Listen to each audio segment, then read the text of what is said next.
అందరికీ అందరికీ హాయ్ అండి. ఈరోజైతే నేను మచిలీపట్నంలోని రైతు బజార్కి అయితే వచ్చానండి.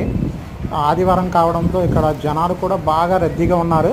అలానే ఎంప్లాయీస్ అందరూ కూడా వారానికి సరిపడా కూరగాయలు కొంటారు. అలాగే నేను ఇక్కడ కుంకుడుకాయలు తీసుకున్నానండి. సేర్ వచ్చేసి 40 రూపాయలు. ఈ మధ్య కుంకుడుకాయలు కనిపించట్లేదండి ఎక్కువ. చాలామందికి కూడా కుంకుడుకాయలు తెలియదు. అలాగే ఇక్కడ ఆకుకూరలు, కొత్తిమీర, పుదీనాకు, ఉల్లిబందు, కరివేపాకు అన్ని రకాలు కూడా ఇక్కడ అమ్ముతున్నారండి. అలానే వచ్చేసి ఇక్కడ ఇది చాలా ఫేమస్ కలిగిన రైతు బజార్ అండి. మచిలీపట్నంలో మన కృష్ణా జిల్లాలోనే అతిపెద్ద రైతు బజార్ అండి.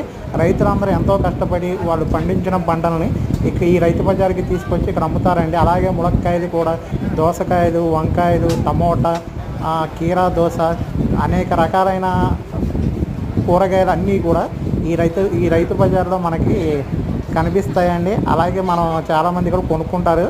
ఇక్కడ వచ్చేసి బొబ్బస్కాయలు, ములక్కాయలు, ఆ తర్వాత వచ్చేసి ఇక్కడ ఈ పక్కన ఉన్నాయి చూడండి కొన్ని పచ్చిమిరపకాయలు, అనేక రకాల పళ్ళు కానీ, కూరగాయలు కానీ, మొక్కజొన్న పొత్తులు కానీ, అన్ని రకాల కూరగాయలు, పళ్ళు కూడా ఇక్కడ మనకి ఈ రైతు బజార్లో దొరుకుతాయండి. ఈ రైతు బజారు వచ్చేసండి మనకి సాయిబాబా గుడి పక్కనండి ఈ రైతు బజార్ అనేది మనకి ఉంటుందండి మచిలీపట్నంలో. ఈ రైతు బజారు చాలా ఫేమస్ అండి. ఇక్కడ అన్ని రకాల కూరగాయలు మనకి అందుబాటులో ఉంటాయి.